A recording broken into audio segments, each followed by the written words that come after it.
What's going on, everyone? Today I want to do something a little different in this video. I have my wife here, my lovely, beautiful wife. Thank you for joining me. You're welcome. But basically, don't interrupt me. And what we're going to do today is I'm going to talk to her about home theater because she is a huge part of my life, obviously. Home theater is also a huge part of my life. And I kind of want to get her take on it, what it's like living with someone like me, all my OCD stuff and 12 subwoofer. Okay, I don't have 12 subwoofers, but you get it. So kind of get her take on it, the benefits that she sees, some things that maybe she doesn't really like, and just kind of how she sees our home theater progressing in the future, just from her perspective. I think probably a good starting point is to talk about when we first met, kind of the entry point into home theater, where she kind of knew I was serious. I told her it was kind of a big deal to me. I've been doing it for years, but I think the moment was when you had gone to work and I calibrated the TV. Yes. She had a Sharp. We still have it, actually. Yeah, we do. It's an old Sharp 1080p Best Buy special whatever. And we had watched an episode of Stargate, her favorite show of all time. I just, soap opera effect. I think it was on Vivid, something like that. So yeah, she went to work. It was bad. It was bad. It was bad. It was hard to watch. It made it feel like a soap opera. So basically, I had that TV and I never touched it aside from plugging it in and turning it on. So it was like factory settings, was it? It was basically like whatever the picture mode was out of the box. It was that. Yeah, literally. Sharpness cranked 100%. Yeah. So she had gone to work. Yes. And I texted her. I'm like, hey, do you mind if I calibrate the TV? And she didn't even, I don't even think you knew what that meant. You were just kind of like, I knew what that meant. Adjusting settings or something. But I'm not that bad about it. I did know, so this is my thought. When I got the text, I was like, oh, yeah, that's fine. You'll probably, adjust the color and, brightness and stuff and whatever else. That was pretty brightness and color. It's like... brightness and color. That's all that's on a TV. That's it. Yeah. But no, seriously, that... I just remember being like, oh, cool. I was going to ask you to do it because I knew at that point I'd already known. We had gone to see Star Wars.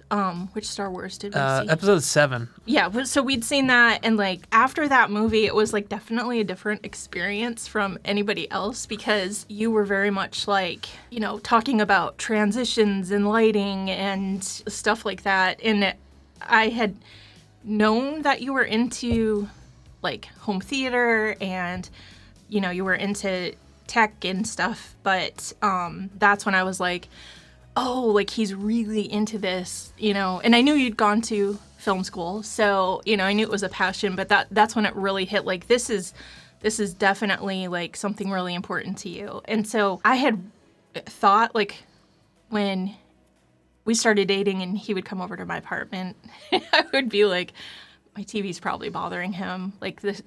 I had a sound bar. It was bad. That's actually how we first met, is our first date. I say like that because that's a whole it's a whole other whole story. topic for a different video.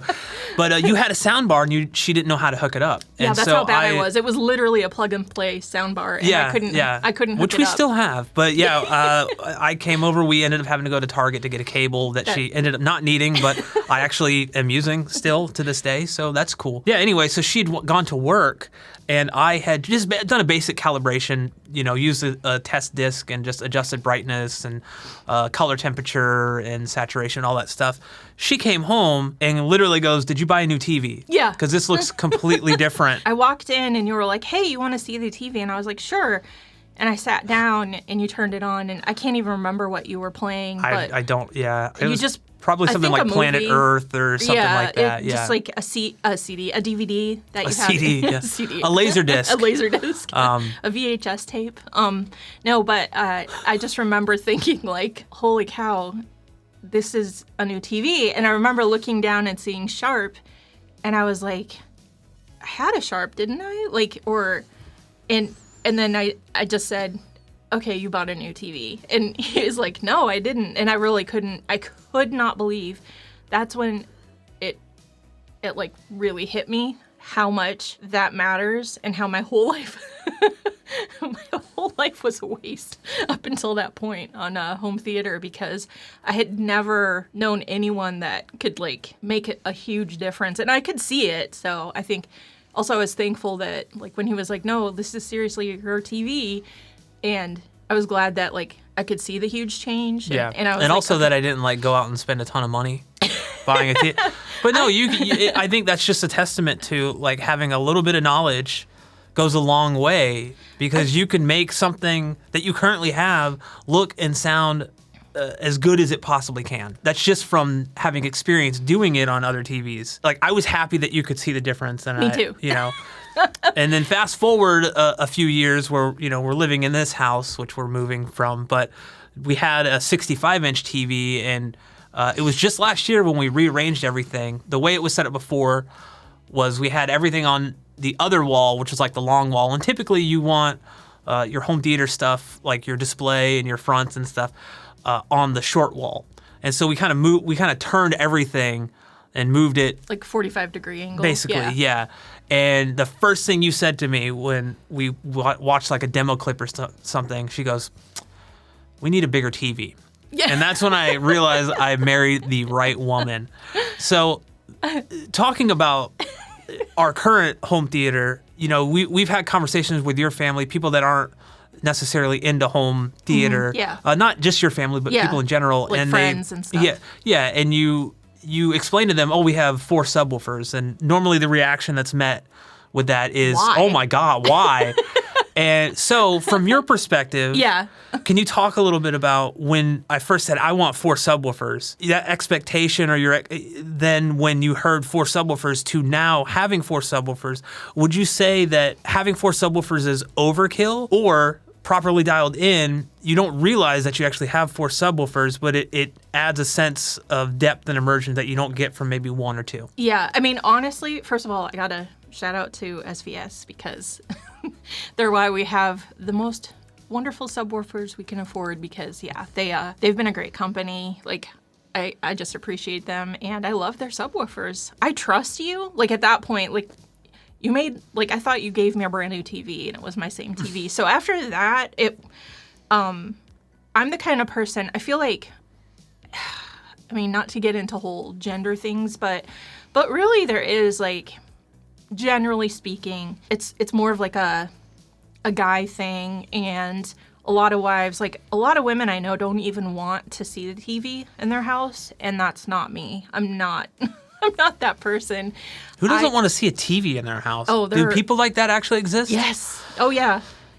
Yeah, so they make their husbands buy like these big cabinets that they can close the door, so it just look like, you know, a big armoire or something. Oh, yeah. Not in my family. My family's definitely more, like, I come from a family that we've always enjoyed watching movies and things like that. I have always really loved it. Like, I remember when my uncle got stereo. Like, that's how old I am. Stereo came out. And we went over to his house, and I heard stereo for the first time. And I was little, but I just remember sitting there, like, on his sofa, and I was like, "I want to hear it." And he's like, "Okay." You know, here's this little girl, like, "Yeah, I want to hear your stereo system." And he played, I don't know what he played, some show, but I just remember. This is stuff that we deal with all the time. So you got stereo for the first time. Yes. And what was it like going? I just remember, so I was sitting on his couch, and I had asked him if he would, you know, play like something, like, could I hear it? And he's just like, I remember him kind of looking like, "Oh, okay, you know, like, this little girl's gonna really understand." And I was sitting there, and he turned on the TV, and I could just hear like different sounds from each speaker on each side of the room. And I remember just sitting there, and I looked at him, and I was like, "Whoa." And he was just like, he kind of nodded like, "Yeah." And, you know, that's just been me. Since I was a little girl, I was like a fan of home theater, and I loved watching stuff at home, or even the movies, like going to IMAX, you know, that was like always a good, fun experience. But I just didn't understand a lot of the technology. So I was happy that I can appreciate, like, I think there are a lot of people who don't see a difference. They don't, like, can't appreciate, like, somebody else might have come home and you would have shown them the TV, and they'd be like, "What's the difference? You know, like, what'd you do? understand. I thought you worked on it." But, people just aren't into it, but I am, so I think we're definitely a good match that way because I don't have to do any of the work, and you reap all the rewards without actually putting in any time. That's why she's with me. So do you that's the sole reason. Yeah, that's it. It's just so when we watch a movie, yeah. Do you find it difficult with someone like me who has that kind of technical filmmaker brain where I can't turn it off? Does it take you out of the movie ever? Yeah. Is there ever a moment where I'm like, you don't notice something until, say, for instance, with sound, where I'm like, oh man, the dialogue's mixed really low, and then all of a sudden you realize, oh yeah, I can't hear the dialogue. That's rare. Normally with like dialogue, I can hear it, but I don't say anything because I'm thinking maybe that's just me, but then you say it and I'm like, yep, okay. It doesn't bother me. It's just funny because I know that there's no such thing as sitting down and just putting a movie on to play. You're going to adjust like, I don't know, 10 different things. It feels like you're going to try like, wait, I'm sorry, I got to stop it. We'll be like 10 minutes in and you're like, I got to stop it. I got to do this. Something like occasionally, I say occasionally, but it feels like almost like all the time, especially if I'm doing tests for a video. I'll be like, oh my gosh, like we ended up watching a movie one time and the crossovers, I had like never returned them back to where they should be. They were all just maximum. So I was like, man, the bass is it sounds weird in this movie. Come to find out, it was, all the crossovers were still set at 250 hertz. Yeah. And I was like, well, duh, that's literally only happened once. I'm surprised it hasn't happened more than once. Yeah. But I'm not surprised. Yeah. I mean, you're like, so this is something you do like throughout the day. Like I think every day, like I'm always like messing with something every single day. Like I'm always like tweaking something or trying to to get that little extra like 1 to 2% of performance out of something. Yeah, and if you're not doing that, I see you like on like you're reading about stuff and you're like, researching things or, it's something that takes up a lot of your time. Like for me, that's like me with like true crime and cryptids. Right. I'm like, or sci-fi. But no, I think that you're not just like into it and you don't just have like a background, like you have a degree in digital film, but you also have like an amazing attention to detail, more so than other people. Like that's where I see your OCD come into play. It gets in the way sometimes of me actually enjoying stuff. Yeah, which is sad because for me, I've always been that kind of person who loves like the making of, and actually I had introduced you to Ray Harryhausen, the documentary about him. Yep. And that was something I had watched a few years ago, and then we got together and I was just like, I think you're gonna like this. And we had trouble finding it at first, and then when we finally did find it, you were apprehensive, and I finally said to you, I think you're gonna love this. Like, let's just watch 10 minutes. If you don't like it, that's fine. We ended up watching the whole thing. Yeah, I think, and it was just like I was like, man, I want to know. I wish I knew that guy. Like, he was such a sweet guy, but like super. Like the way that things were done. Talk about OCD. OCD, but like just having just amazing talent and amazing, like just visionary. And we still use today, films still use his special effects today. His techniques and everything. Yeah. Even digitally, like even CGI and stuff, they take from what he did. Yeah. He's just crazy. He's amazing. And we both like have that love of that, like I love Steven Spielberg and, different things are actors, writers, I am a huge fan of Stargate, and I am friends. I talk to them online and stuff. I love, some of like the writers, the actors. I've had conversations with like the visual effects people from the Stargate show, and I watch stuff to escape.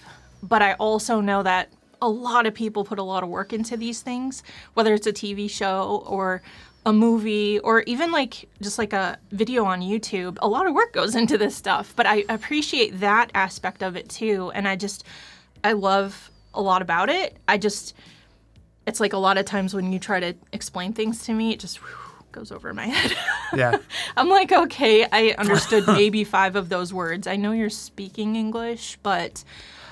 So with that, how often do I come to you and I'll say something like, hey, like check this out. Like, I mean, I just did it the other day with like the video game stuff. game. You know, I'm like, hey, look, 60 frames per second or 120 frames. Like, look how smooth it is. And she's like, okay. Yeah. Like I wanted to know why he was showing me. Yeah. Like, we have a problem with our Vizio TV that you've talked about. Yeah. And so I thought it was something to do with that, which it is a problem. And I kind of wish like I could fix it, which obviously I can't. I think if you played games more, then you would see the benefit. Probably like it. Oh, definitely. You would benefit from it, but like watching movies and stuff, you don't really like. No, playing a video game, like I can totally see that. I wouldn't be able to play a video game as long because the 60 frames per second, sometimes that gives me like a motion sickness. Yeah. So I can see, and I could play much longer. I don't have that effect at all with 120. Yeah, with the 120. Yeah. But no, you had asked about like where do I see the future of our home theater? And I mean, are you happy with what we have now? Yeah, definitely. Yeah. I mean, considering that if we won the lotto, would it be different? Oh yeah. Yeah, if we had a ton of money. Like, yeah. If we won like the Powerball, I'd be like, have at it. Do. I mean, if you were like, so we're building an actual theater, I'd be like, cool. Yeah. Like I'm Here's I'm the all thing for with that though. Like even if we had the money, I am such a budget conscious person. You are. A budget conscious person that I couldn't just throw money away. You run into that law of diminishing returns. Right. Where I'm like, okay, what is the best bang for the buck? Like I don't mind like if I had $30,000 to spend on a speaker, I'm like, I want to get the best speaker I can. But like if a speaker that was $15,000 performed the same or better than this $30,000 speaker, but didn't have like the same finish or the same aesthetics, I'd be fine with that. Yeah. Because to me, it's all about performance. Looks are just kind of secondary. In the future, do you see like just kind of me upgrading things like piece by piece? Which is kind of like how I've been doing. Like it depends on. Honestly, a lot of it does have to do with budget because right now we're such a shoestring budget. I mean, we really are. Yeah. I know it's gonna change. Like at first, it was a little hard when we started getting like subwoofers and you were wanting to change things and stuff, and like you put speakers in the ceiling, well not in the ceiling, but hung speakers from the ceiling and stuff, and it made me like a little nervous about where are all these cords gonna go, and but you're really good at that stuff too, because I just didn't want, we rent the house, so we weren't gonna be like having couldn't the install wiring, like in-wall stuff hiding the wires and all of that. But the cord management you're great at, so thank you. You are though, and so like we're not having to trip over cords on the floor and all that. And so after that, like now I'm at a point where I mean, it's not like I feel like I have to reel you in or anything, or that I have any issues. I'm along for the ride, really. That's what it's all about, because especially during the pandemic, I think for us buying that 85-inch TV and changing the room at like a 45-degree angle and putting it against a short wall and stuff, it's just been a game changer, really. And I remember we watched probably gonna say it wrong, War of Tomorrow with Chris Pratt. Oh, Tomorrow War. Tomorrow War. Yeah, almost got it. Almost like that Tom Cruise, like a mixture of like the Tom Cruise movie, Edge of Tomorrow. Yeah, which is another good movie. But Tomorrow War. Not that I'm saying that in and of itself is like a fantastic home theater, movie, but it's like my kind. It's sci-fi and it has a lot of like explosions and aliens. Sounds really, it sounded really good. It scared the cat away as soon as the goal of every movie is to scare the cat away. Yeah. No, that's not the goal, but it's just funny because she'll be laying with us and there's just times when all of a sudden she just like ups and leaps off the couch. Like we were watching a horror film the other day and she did that. Something like that, yeah. But she was watching the movie too. She was like laying right next to me and watching, and she just like leapt away, and it was like way into the movie, and it was just so funny that she was like all of a sudden going, okay, this is too scary, I'm out.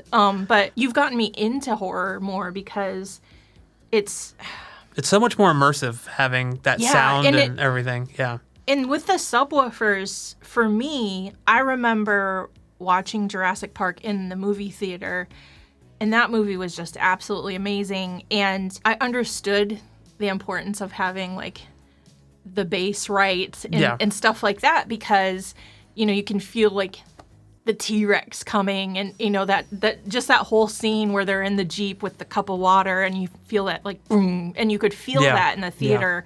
That was like a movie where I was totally immersed into it, and I like had almost fallen out of my seat. Literally almost, I jumped out of my seat because I got so scared and like startled. There was like a jump scare in there. I think it was with the velociraptors. It doesn't matter. But the thing is that it's definitely something that I can appreciate. I think you and I are pretty much, so far, we're on the same page. Like, if you're the visionary and I'm just the one that's like, yep, I like this. Good job. It's stuff I do appreciate, and I'm seriously glad that you can do all the stuff that you've done, because I didn't think that I'd ever have that in my house. And it's not like we have, you know, theater quality. Right. But for what we have, it's very similar to me, at least. And I love it. I love, like, we watched A Quiet Place, and there's a moment where, like, they're all in the basement, you know, underneath the house, and you can hear the creatures on top. And both you and I, like, went, whoa. Like, we thought there was something on the roof, and we both so laughed cool, and said, oh, it was... It's so cool. When you have those moments, it just... It takes you, it brings you into the movie in a way that, like, you don't get with the sound bar or the TV speakers.